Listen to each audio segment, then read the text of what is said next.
Ce lundi 3 décembre à 18h50, W9 donnera le coup d'envoi de l'édition 2018 des Princes et Princesses de l'amour. Fidji se confie sur sa participation et les nouveautés de la saison. Elle évoque également son avenir dans la télé-réalité. Pourquoi avoir participé aux Princes et Princesses de l'amour 2?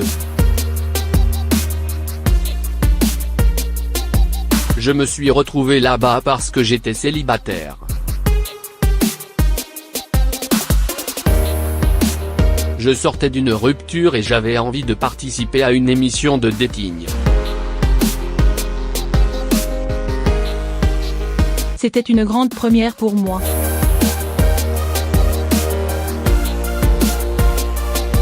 Je me suis dit, passe du tout au tout, tu viens de te séparer, fonce dans une aventure basée sur l'amour.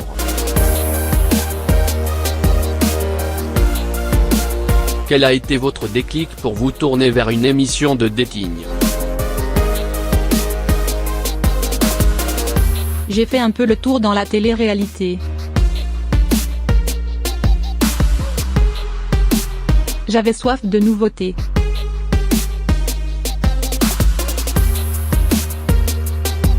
Je trouvais le concept super intéressant et c'est une expérience hors norme de se faire envoyer des prétendants qui viennent juste pour vous rencontrer. Avez-vous eu des appréhensions?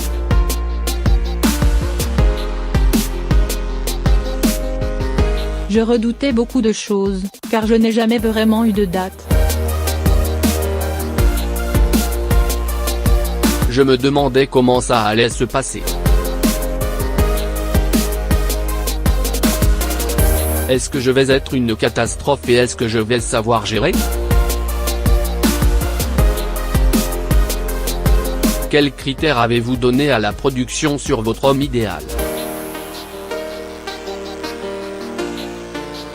J'ai demandé un homme ambitieux qui a la tête sur les épaules. Je voulais qu'il soit basé sur la famille et respectueux. Je ne me suis pas beaucoup focalisé sur le fait qu'il pouvait venir de la télé-réalité. À partir du moment où tu viens dans ce type de programme, c'est forcément pour faire de la télé.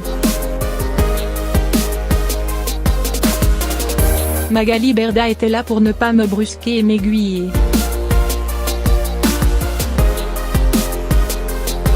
Pensez-vous qu'il plus est difficile d'être en couple quand l'on est deux personnes issues de la télé-réalité? Je l'ai vécu et je ne pense pas que cela soit un frein. Dans le fond, on arrive plus facilement à se comprendre.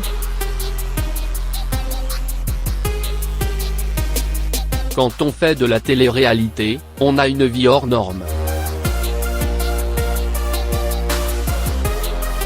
Lorsqu'on est en couple avec un inconnu, il a du mal à comprendre notre mode de vie. On est très exposé donc il suffit qu'il soit un peu jaloux et possessif, ça en devient très compliqué. Certes, il y a le jugement de la France entière en couple, mais c'est plus facile, car on fait le même métier. Dans quel état d'esprit étiez-vous lorsque vous avez découvert le casting des Princes et Princesses de l'amour 2018? J'en connaissais la moitié.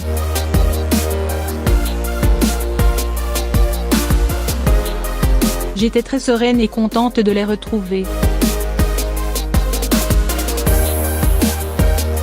Les autres, je les ai découverts et adorés.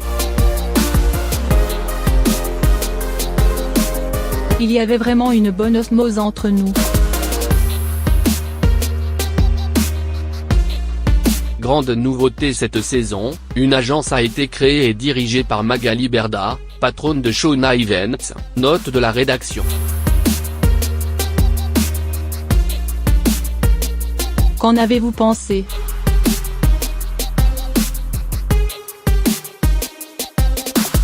J'ai trouvé ça plutôt cool.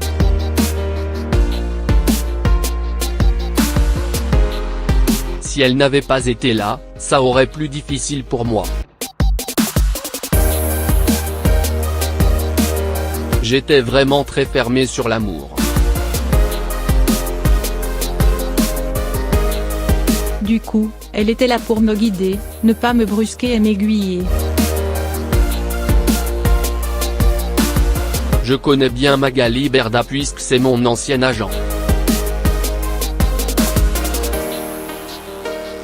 Elle a été un grand soutien pour moi dans cette aventure. J'ai essayé d'être un peu plus souple.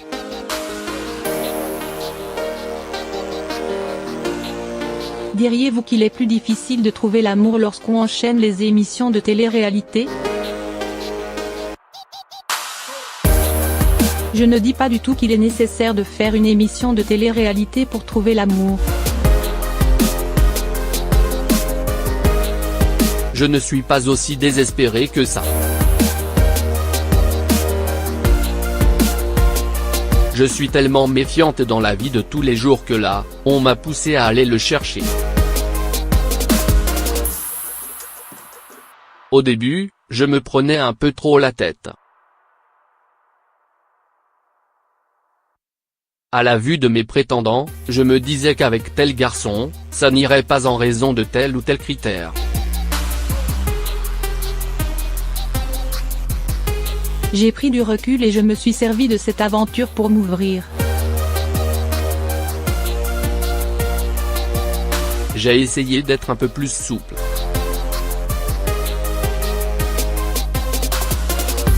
Cette émission vous a-t-elle amené vers une remise en question autour de la télé-réalité? Depuis un certain temps, je refuse des émissions, car elles sont trop trash et clash.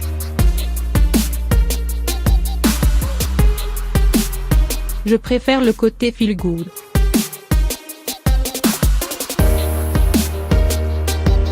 J'ai passé l'âge de me prendre la tête pour une chambre.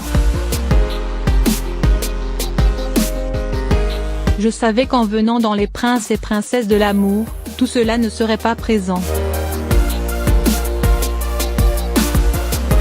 À travers cette aventure, le public va vraiment pouvoir découvrir la vraie Fidji. Les émissions de dating sont-elles la nouvelle génération de la télé-réalité? Je pense que oui, car avant c'était beaucoup de clash.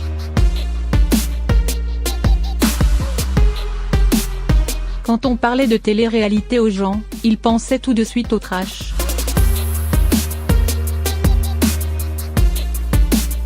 Le Conseil supérieur de l'audiovisuel est beaucoup plus à l'afflux de ce qui se passe dans ce type de programme.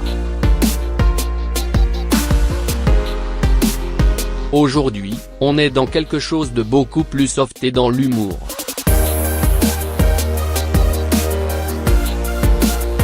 Cela plaît et ça fait du bien.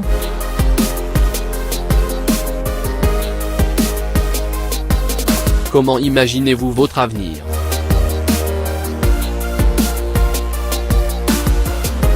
Par amour, je pourrais arrêter la télé-réalité.